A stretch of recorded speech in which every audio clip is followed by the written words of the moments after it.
नमस्कार, स्वागत है आपका हमारे इस यूट्यूब चैनल पर। मैं मुनमुन श्रीवास्तव आपका हार्दिक अभिनंदन करता हूं। दिल्ली विश्वविद्यालय के स्कूल ऑफ ओपन लर्निंग का स्टडी मटेरियल, जिसको कि आप सेल्फ लर्निंग मटेरियल एसएलएम कहते हैं, वो चर्चा में है आजकल। पिछले दिनों जब एसी यानी एकेडमिक काउंसिल की मीटिंग हुई तो एसओएल के स्टडी मटेरियल को पास किया गया और इसको लेकर एसी के कुछ सदस्यों को काफ़ी आपत्ति भी थी। हमारे साथ आज मौजूद हैं डॉक्टर प्रियंका, जो कि department of Hindi school of open learning से हैं, श्री शैतान सिंह, जो कि department of political science school of open learning से हैं, और डॉक्टर शिवू कुमार, ये भी department of political science school of open learning से हैं। और इनके लिखे हुए एसएलएम को लेकर ही जो है वो वहाँ पर चर्चा थी, और इनसे हम जानेंगे कि आखिर जो है वो आपत्तियाँ किस बात पे हैं, और क्या जो आरोप लगाए जा रहे हैं कि जो ये स्टडी मटेरियल है वो बहुत ही सब स्टैंडर्ड है, इसमें बहुत सारी मिस्टेक्स हैं, फैक्चुअल इन्फॉर्मेशन गलत है, क्या सही है। स्वागत है आप तीनों का हमारे चैनल पर। धन्यवाद मोहन जी। जी, सबसे पहले हम आपसे ये जानना चाहेंगे कि जो एक पक्ष कह रहा है कि जो सोल का स्टडी मटेरियल है बहुत ही पैथेटिक है, बहुत ही सब स्टैंडर्ड है, क्या कहेंगे आप?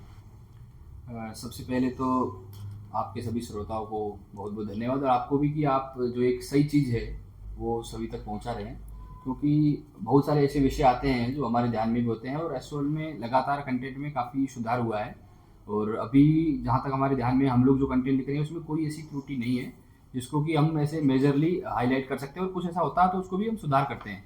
और अभी जो इशू पिछली मीटिंग में हुआ है उसमें ऐसा है कि ऐसा बताया गया है कि एसओएल के मटेरियल में प्लेजरिज्म है या फिर कंटेंट ठीक नहीं है, सब स्टैंडर्ड है। तो मैं उस चीज़ को सबसे पहले क्लियर कर देना चाहता हूँ कि एसओएल में एक प्रॉपर प्रोसीजर है जो कि एसीसी से ही पास्ड है, कि एक्सटर्नली रिव्यूड होगा, प्लेजरिज्म चेक होता है, इवन एआई तक भी चेक होता है, और उसके बाद में ही हम एसीसी में भेजते हैं। इवन उससे पहले एक स्टैंडिंग कमेटी उसमें जाता है, देन फिर हम उसको आगे एसीसी के लिए अप्रूव करते हैं, और फिर एसीसी में उसके ऊपर डिस्कशन होता है। तो ऐसा कुछ भी अगर इशू होता है कोई है तो अगर विद प्रूफ अगर वो कोई चीज़ हमें देते हैं तो हम उसको फिर उसके ऊपर बातचीत कर सकते हैं। लेकिन अभी तक जो चीज़ें आ रही है तो कुछ पॉलिटिकली मोटिवेटेड लोग भी हैं जो इस चीज़ को बार बार इशू बनाना चाह रहे हैं। उनको अपना उनका अपना पॉलिटिकल माइलेज है गेन लेने के लिए, वो लोग इस चीज़ को यूज़ करते हैं। लेकिन शैतान सिंह जी, वो लोग बाकायदा जो है वो पेज नंबर वगैरह कोट करके भी कह रहे हैं कि इस पेज पर ये इन्फॉर्मेशन गलत है, ग्रामेटिकल मिस्टेक्स है, तमाम चीज़ें हैं। तो इसके बारे में आपका क्या कहना है? सिलेबस और जो आपका एसएलएम है उसके बीच में कहीं कोरिलेशन है? बिल्कुल, इस चीज़ को मैं क्लियर कर देना चाहता हूँ। तो हमारा जो एसओएल का स्टडी मटेरियल होता है, आप अगर यहाँ पे देख पा रहे होंगे जी, तो इसमें सबसे पहले हमने सिलेबस दे रखा है। सबसे पहले हम सिलेबस अटैच करते हैं, और सिलेबस के अंदर जो अभी का जो इशू आया वो इंपीरियलिज्म को लेकर के आया है, कि जो हमारी सिलेबस के अंदर 4 अप्रोचेस बताई to the study of nationalism in India. तो सबसे पहले नेशनलिस्ट अप्रोच है, उसको हमने क्लियरली डिफाइन किया वहाँ पे। देन इंपीरियलिस्ट अप्रोच जो है उसमें ऐसा बताया गया है कि कुछ हमारे नेशनल लीडर्स के बारे में गलत चीज़ बताई गई है, ऐसा ऐसा। तो सबसे पहले तो मैं क्लियर कर देना चाहता हूँ, जो हमारे एसएलएम है as per standard nationalist perspective से लिखा गया पूरा। और कोलोनियलिज्म और नेशनलिज्म पेपर ऐसा है तो कुछ लोगों को हो सकता है उनका अपना पॉलिटिकल इंटरेस्ट फुलफिल नहीं हो रहा, जो चाहते हैं कि ब्रिटिशर्स को आप अच्छे से पोर्ट्रे करो, उनके बारे में अच्छाइयाँ दिखाओ, वो हम नहीं कर सकते। हमारे स्टूडेंट्स को ये पता होना चाहिए कि ब्रिटिशर्स ने किस प्रकार से एक्सप्लॉइटेशन किया था हमारे जो यहाँ के लोग थे, और उस समय की जो चीज़ें थी उसको हमें एक्सपोज करना होगा। तो जब इंपीरियलिस्ट जो अप्रोच है, जो कैम्ब्रिज स्कूल ऑफ थॉट है, वो बेसिकली क्या करता है, इस चीज़ को जस्टिफाई करता है कि कॉलोनियल रूल अच्छा था। वो एक बेसिकली काइंड रूप दिखाते हैं उनका, कि वो डेवलपमेंट के लिए यहाँ पे आए थे, इंडियंस को सिविलाइज करना चाहते थे। बहुत सारी चीज़ें ऐसी जो इंडियंस लोग हमारे बारे में बताई जाती है कि भारतीय लोग तो सुपरस्टिशंस में बहुत ज़्यादा विश्वास रखते थे, ऐसा ऐसा। वो इंडिया को हमेशा कॉलोनियल्स ने नेगेटिव पोर्ट्रे किया, और वो उन्हीं के लोग हैं।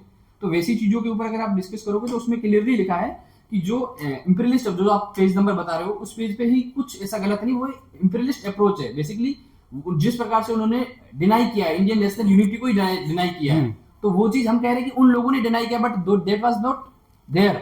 वहां पे वैसा कुछ भी नहीं था। एसएलएम में हमारी अगर आप डेफिनेशन देखोगे इंपीरियलिस्ट अप्रोच की सबसे पहले, तो उसी में क्लियरली जस्टिफाई कर दिया कि वो चाहते थे इसको जस्टिफाई करना, ना कि ये रियलिटी थी। और एक जो शब्द बताया गया कि Mahatma Gandhi called badly educated colonial products, क्या इस तरह की भाषा भी जो है वो यूज हुई है? ये बिल्कुल ही गलत है। इसके क्या करते हैं कि फैक्ट्स को डिस्टोर्ट करना, कि पूरे हमारे जो वहाँ पे अगर एसी में ऐसा डिस्कशन होता तो हमारे जो एकेडमिक काउंसिल के ऑनरेबल मेंबर्स हैं उन सबको मिसगाइड किया जा रहा है।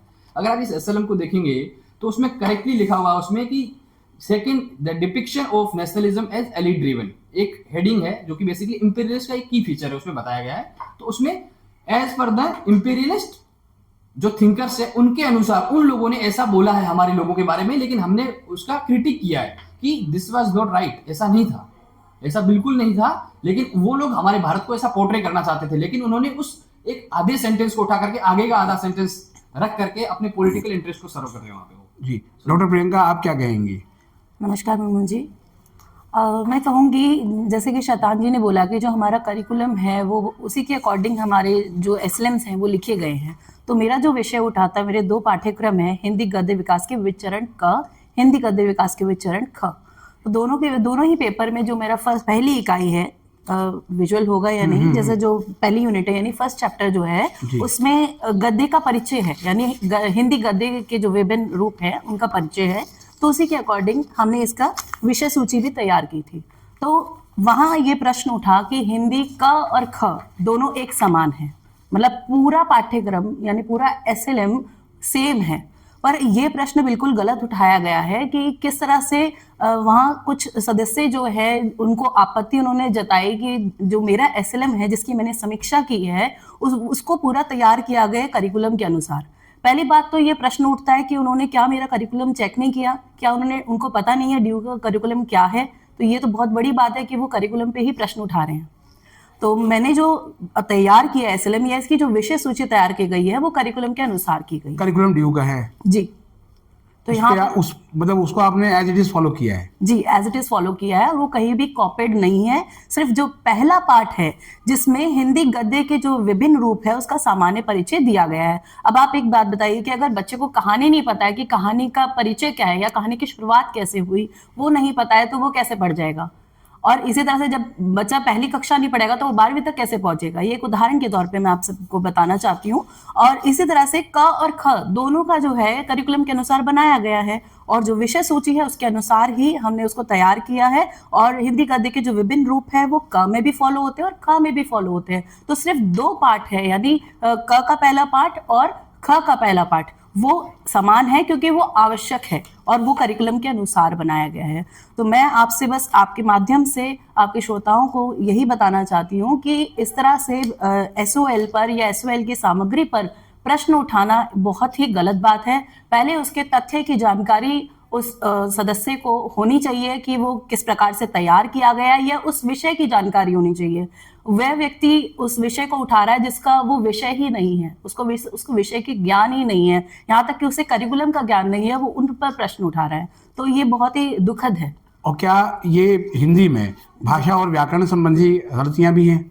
जी नहीं, हमने इसको जब हम यहाँ से देते हैं तो इसको समीक्षा करके देते हैं, पूरा बताते हैं कि इसमें कोई भी व्याकरणिक गलती नहीं पाई गई है और इसको हम एक्सटर्नल रिव्यू के लिए भी भेजा जाता है। उसके बाद हम उनके कमेंट्स को फॉलो करते हैं और जो हम फाइंड करते हैं उसको फॉलो करते हैं। शिवू कुमार जी, ये कहा गया है कि जो एसएलएम है सोल का वो बहुत ही पैथेटिक है और इसका कोई स्टैंडर्ड ही नहीं है, क्या कहेंगे आप? नहीं, हमने जो कुछ भी किया हुआ है, जो भी सिलेबस है दिल्ली यूनिवर्सिटी का, प्रॉपर उसको देखकर एक एक रीडिंग को फॉलो करके जो कुछ भी लिखा है उसी के अकॉर्डिंग लिखा, अपनी ओर से कुछ नहीं उसमें ऐड किया है।